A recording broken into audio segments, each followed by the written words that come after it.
लीजिए सुनिए मुंशी प्रेमचंद के लिखे कथा संग्रह मानसरोवर 4 की कहानी सदगति मेरी यानी समीर गोस्वामी की आवाज में।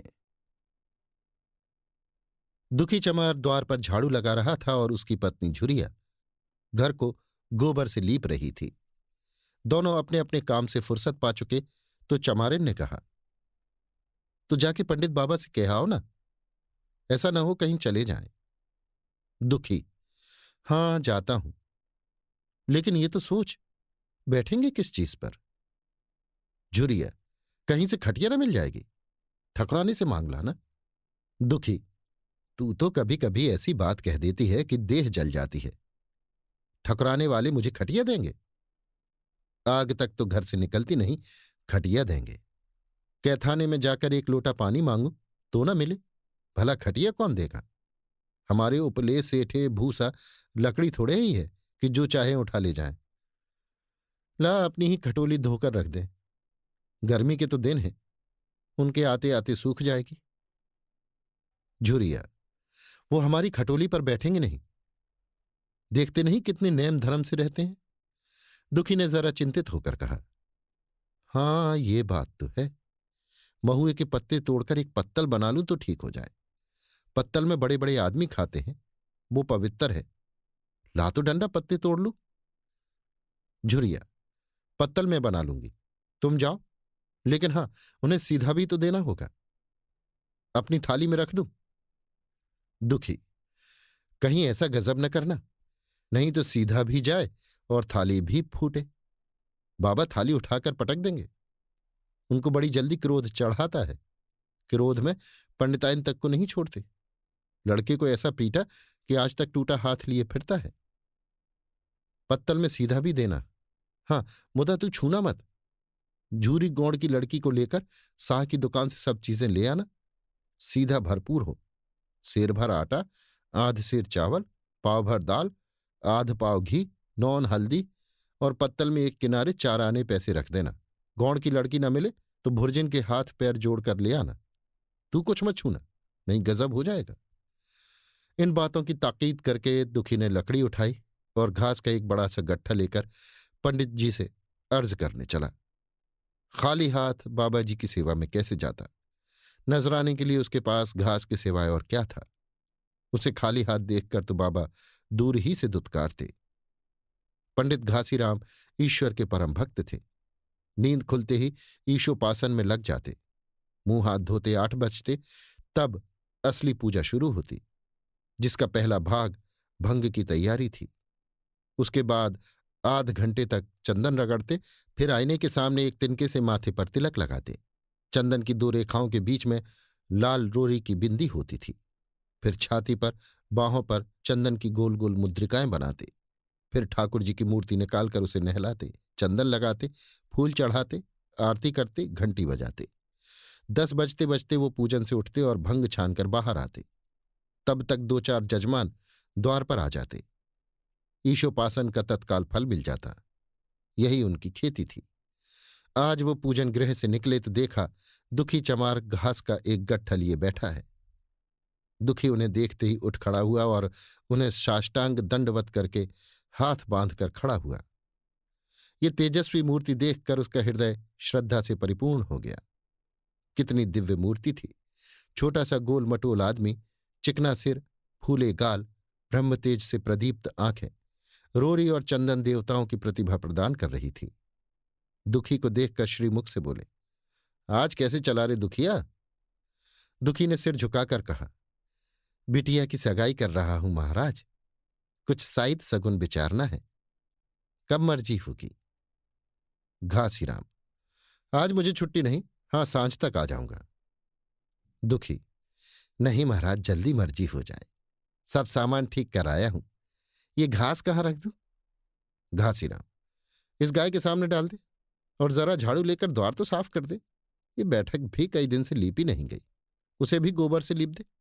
तब तक मैं भोजन कर लूं, फिर जरा आराम करके चलूंगा। हाँ ये लकड़ी भी चीर देना। खलिहान में 4 खांची भूसा पड़ा है, उसे भी उठा लाना और भुसौले में रख देना। दुखी फौरन हुक्म की तामील करने लगा। द्वार पर झाड़ू लगाई, बैठक को गोबर से लीपा। तब तक 12 बज गए। पंडित जी भोजन करने चले गए। दुखी ने सुबह से कुछ नहीं खाया था। उसे भी जोर की भूख लगी, पर वहां खाने को क्या धरा था। घर यहां से मील भर था। वहां खाने चला जाए तो पंडित जी बिगड़ जाएं। बेचारे ने भूख दबाई और लकड़ी फाड़ने लगा। लकड़ी की मोटी सी गांठ थी, जिस पर पहले कितने ही भक्तों ने अपना जोर आजमा लिया था। वो उसी दमखम के साथ लोहे से लोहा लेने के लिए तैयार थी। दुखी घास छीलकर बाजार ले जाता था। लकड़ी चीरने का उसे अभ्यास न था। घास उसके खुरपे के सामने सिर झुका देती थी। यहां कस कस कर कुल्हाड़ी का भरपूर हाथ लगाता, पर उस गांठ पर निशान तक न पड़ता था। कुल्हाड़ी उचट जाती। पसीने में तर था, हाँफता था, थक कर बैठ जाता था, फिर उठता था। हाथ उठाए न उठते थे। पांव कांप रहे थे। कमर न सीधी होती थी। आंखों तले अंधेरा हो रहा था। सिर में चक्कर आ रहे थे, तितलियां उड़ रही थीं। फिर भी अपना काम किए जाता था। अगर एक चिलम तंबाकू पीने को मिल जाती तो शायद कुछ ताकत आती। उसने सोचा, यहां चिलम और तंबाकू कहाँ मिलेगी। ब्राह्मणों का पुरा है। ब्राह्मण लोग नीच जातों की तरह तंबाकू थोड़े ही पीते हैं। सहसा उसे याद आया कि गांव में एक गौड़ भी रहता है। उसके यहां जरूर चिलम तंबाकू होगी। तुरंत उसके घर दौड़ा। खैर, मेहनत सफल हुई। उसने तंबाकू भी दी और चिलम भी दी, पर आग वहां न थी। दुखी ने कहा, आग की चिंता न करो भाई, मैं जाता हूं पंडित जी के घर से आग मांग लूंगा। वहां तो अभी रसोई बन रही थी। ये कहता हुआ वो दोनों चीजें लेकर चला आया और पंडित जी के घर में बरौठे के द्वार पर खड़ा होकर बोला, मालिक, रच के आग मिल जाए तो चिलम पी ले। पंडित जी भोजन कर रहे थे। पंडितायन ने पूछा, ये कौन आदमी आग मांग रहा है? पंडित, अरे वही ससुरा दुखिया चमार है। कहा है थोड़ी सी लकड़ी चीर दे। आग तो है, दे दो। पंडितायन ने भवें चढ़ाकर कहा, तुम्हें तो जैसे पोथी पत्रे के फेर में धर्म कर्म किसी बात की सुधि ही नहीं रही। चमार हो, धोबी हो, पासी हो, मुंह उठाए घर में चला आए। हिंदू का घर ना हुआ कोई सराय हुई। कह दो दाढ़ी जार से चला जाए, नहीं तो इसी लोआठे से मुंह झुलस दूंगी। आग मांगने चले हैं। पंडित जी ने उन्हें समझाकर कहा, भीतर आ गया तो क्या हुआ? तुम्हारी कोई चीज तो नहीं छुई। धरती पवित्र है, जरा सी आग दे क्यों नहीं देती? काम तो हमारा ही कर रहा है।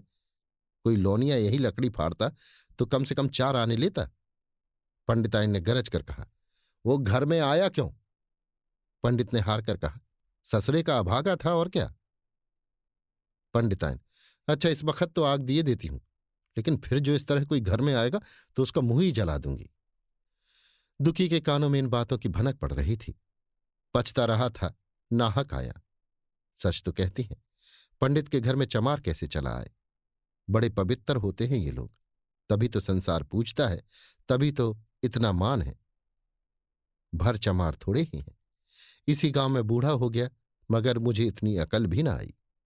इसलिए जब पंडिताइन आग लेकर निकली तो वो मानो स्वर्ग का वरदान पा गया। दोनों हाथ जोड़कर जमीन पर माथा टेकता हुआ बोला, पंडिताइन माता, मुझसे बड़ी भूल हुई कि घर में चला आया। चमार की अकल ही तो ठहरी। इतने मूर्ख ना होते तो लात क्यों खाते? पंडिताइन चिमटे से पकड़कर आग लाई थी। 5 हाथ की दूरी से घूंघट की आड़ से दुखी की तरफ आग फेंकी। आग की बड़ी सी चिनकारी दुखी के सिर पर पड़ गई। जल्दी से पीछे हटकर सिर को झोंटे देने लगा। उसके मन ने कहा, ये एक पवित्र ब्राह्मण के घर को अपवित्र करने का फल है। भगवान ने कितनी जल्दी फल दे दिया। इसी से तो संसार पंडितों से डरती है और सबके रुपए मारे जाते हैं। ब्राह्मण के रुपए भला कोई मार तो ले, घर भर का सत्यानाश हो जाए। पांव गल गल कर गिरने लगे। बाहर आकर उसने चिलम पी और फिर कुल्हाड़ी लेकर जुट गया। खटखट की आवाजें आने लगी। उस पर आग पड़ गई तो पंडिताइन को उस पर कुछ दया आ गई। पंडित जी भोजन करके उठे तो बोली, इस चमरवा को भी कुछ खाने को दे दो, बेचारा कब से काम कर रहा है, भूखा होगा। पंडित जी ने इस प्रस्ताव को व्यवहारिक क्षेत्र से दूर समझकर पूछा, रोटियां हैं? पंडिताइन, 2-4 बच जाएंगे। पंडित, 2-4 रोटियों में क्या होगा? चमार है, कम से कम सेर भर चढ़ा जाएगा। पंडिताइन कानों पर हाथ रखकर बोली, अरे बाप रे, सेर भर? तो फिर रहने दो।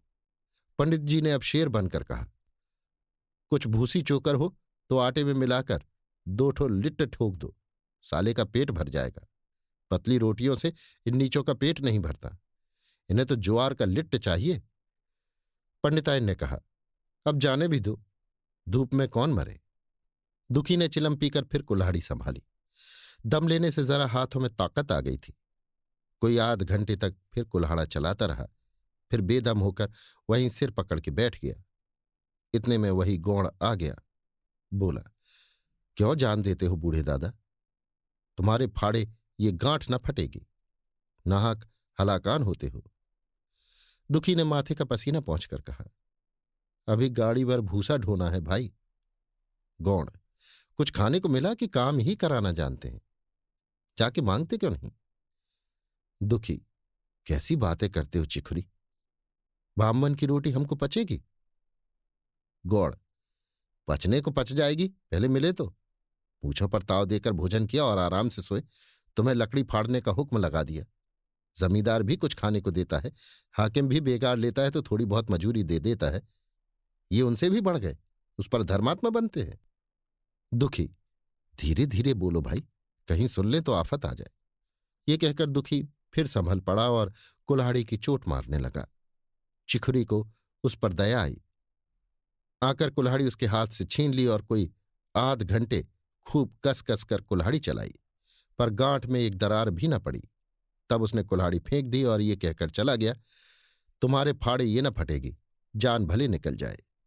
दुखी सोचने लगा, बाबा ने ये गांठ कहाँ रख छोड़ी थी कि फाड़े नहीं फटती, कहीं दरार तक तो नहीं पड़ती। मैं कब तक इसे चीरता रहूंगा, अभी घर पर 100 काम पड़े हैं। कार पर ओजन का है, एक न एक चीज घटी ही रहती है, पर इन्हें इसकी क्या चिंता। चलूं, जब तक भूसा ही उठा लाऊं। कह दूंगा, बाबा आज तो लकड़ी नहीं फटी, कल आकर फाड़ दूंगा। उसने झब्बा उठाया और भूसा ढोने लगा। खलिहान यहां से 2 फरलांग से कम न था। अगर झव्वा खूब भर भर कर लाता तो काम जल्द खत्म हो जाता, लेकिन फिर झव्वे को उठाता कौन। अकेला भरा हुआ झव्वा उससे न उठ सकता था, इसलिए थोड़ा थोड़ा लाता था। 4 बजे कहीं भूसा खत्म हुआ। पंडित जी की नींद भी खुली, मुंह हाथ धोया, पान खाया और बाहर निकले। देखा तो दुखी झव्वे पर सिर रखे सो रहा है। जोर से बोले, अरे दुखिया, तू सो रहा है? लकड़ी तो अभी ज्यों की त्यों पड़ी हुई है, इतनी देर तू करता क्या रहा? मुट्ठी भर भूसा ढोने में संझा कर दी, उस पर सो रहा है। उठा ले कुल्हाड़ी और लकड़ी फाड़ डाल। तुझसे जरा सी लकड़ी भी नहीं फटती, फिर शायद भी वैसी ही निकलेगी। मुझे दोष मत देना। इसी से कहा है कि नीच के घर में खाने को हुआ और उसकी आंख बदली। दुखी ने फिर कुल्हाड़ी उठाई। जो बातें पहले से सोच रखी थी वो सब भूल गई। पेट पीठ में धंसा जाता था। आज सवेरे जलपान तक न किया था, अवकाश ही न मिला। उठना भी पहाड़ मालूम होता था। जी डूबा जाता था, पर दिल को समझाकर उठा। पंडित है, कहीं साईं ठीक न विचारे तो फिर सत्यानाश ही हो जाए। जभी तो संसार में इतना मान है। साईं ही का तो सब खेल है, जिसे चाहे बिगाड़ दे। पंडित जी गांठ के पास आकर खड़े हो गए और बढ़ावा देने लगे। हाँ, मार कसके, और मार, कसके मार, अबे जोर से मार। तेरे हाथ में तो जैसे दम ही नहीं है, लगा कसके। खड़ा सोचने क्या लगता है? हाँ, बस फटा ही चाहती, दे उसी दरार में। दुखी अपने होश में न था। न जाने कौन सी गुप्त शक्ति उसके हाथों को चला रही थी। वो थकन, भूख, कमजोरी सब मानो भाग गई। उसे अपने बाहुबल पर स्वयं आश्चर्य हो रहा था। एक एक चोट वज्र की तरह पड़ती थी। आध घंटे तक वो इसी उन्माद की दशा में हाथ चलाता रहा, यहां तक कि लकड़ी बीच से फट गई और दुखी के हाथ से कुल्हाड़ी छूटकर गिर पड़ी। इसके साथ ही वो भी चक्कर खाकर गिर पड़ा। भूखा प्यासा थका हुआ शरीर जवाब दे गया। पंडित जी ने पुकारा, उठ के 2-4 हाथ और लगा, पतली पतली चेलियां हो जाए। दुखी ना उठा। पंडित जी ने अब उसे दिक करना उचित न समझा। भीतर जाकर बूटी छानी, शौच गए, स्नान किया और पंडिताई बाना पहनकर बाहर निकले। दुखी अभी तक वहीं पड़ा हुआ था। जोर से पुकारा, अरे क्या पड़े ही रहोगे दुखी, चलो तुम्हारे ही घर चल रहा हूं, सब सामान ठीक ठीक है ना? दुखी फिर भी ना उठा। अब पंडित जी को कुछ शंका हुई। पास जाकर देखा तो दुखी अकड़ा पड़ा हुआ था। बदहवास होकर भागे और पंडितायन से बोले, दुखिया तो जैसे मर गया। पंडितायन हकबकाकर बोली, वो तो अभी लकड़ी चीर रहा था ना। पंडित, हाँ, लकड़ी चीरते चीरते मर गया, अब क्या होगा। पंडितायन ने शांत होकर कहा, होगा क्या, चमरौने में कहला भेजो, मुर्दा उठा ले जाए। एक क्षण में गांव भर में खबर हो गई। पूरे में बामनों की ही बस्ती थी। केवल एक घर गौड़ का था। लोगों ने उधर का रास्ता छोड़ दिया। कुएं का रास्ता उधर ही से था। पानी कैसे भरा जाए। चमार की लाश के पास से होकर पानी भरने कौन जाए। एक बुढ़िया ने पंडित जी से कहा, अब मुर्दा फिकवाते क्यों नहीं, कोई गांव में पानी पिएगा या नहीं। इधर गौड़ ने चमरौने में जाकर सबसे कह दिया, खबरदार मुर्दा उठाने मत जाना, अभी पुलिस की तहकीकात होगी। दिल लगी है कि ये गरीब की जान ले ली। पंडित होंगे, अपने घर के होंगे, लाश उठाओगे तो तुम भी पकड़ जाओगे। इसके बाद ही पंडित जी पहुंचे, पर चमरानी का कोई आदमी लाश उठा लाने को तैयार न हुआ। हाँ, दुखी की स्त्री और कन्या दोनों हाय हाय करती वहां चली और पंडित जी के द्वार पर आकर सिर पीट पीट कर रोने लगीं। उसके साथ 10-5 और चमारिनें थीं।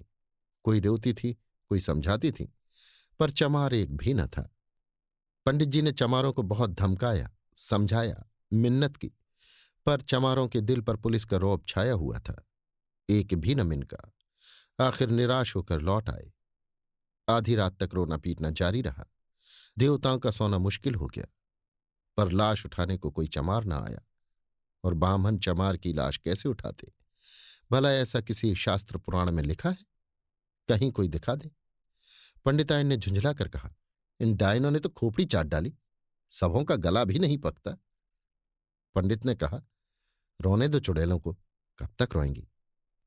जीता था तो कोई बात न पूछता था, मर गया तो कोलाहल मचाने के लिए सबकी सब आ पहुंची। पंडितायन, चमार का रोना मनहूस है। पंडित, हाँ, बहुत मनहूस। पंडितायन, अभी से दुर्गंध उठने लगी। पंडित, चमार था ससरा कि नहीं, साद असाद किसी का विचार है इन सबको। पंडितायन, इन सबों को घिन भी नहीं लगती। पंडित, भ्रष्ट हैं सब। रात तो किसी तरह कटी, मगर सवेरे कोई चमार न आया। चमार ने भी रो पीट कर चली गई। दुर्गंध कुछ कुछ फैलने लगी। पंडित जी ने एक रस्सी निकाली, उसका फंदा बनाकर मुर्दे के पैर में डाला और फंदे को खींचकर कस दिया। अभी कुछ कुछ धुंधलका था। पंडित जी ने रस्सी पकड़कर लाश को घसीटना शुरू किया और गांव के बाहर घसीट ले गए। वहां से आकर तुरंत स्नान किया, दुर्गा पाठ पढ़ा और घर में गंगाजल छिड़का। उधर दुखी की लाश को खेत में गीदड़ और गिद्ध, कुत्ते और कौए नोच रहे थे। यही जीवन पर्यंत की भक्ति, सेवा और निष्ठा का पुरस्कार था। अभी आप सुन रहे थे मुंशी प्रेमचंद के लिखे कथा संग्रह मानसरोवर 4 की कहानी सदगति, मेरी यानी समीर गोस्वामी की आवाज में।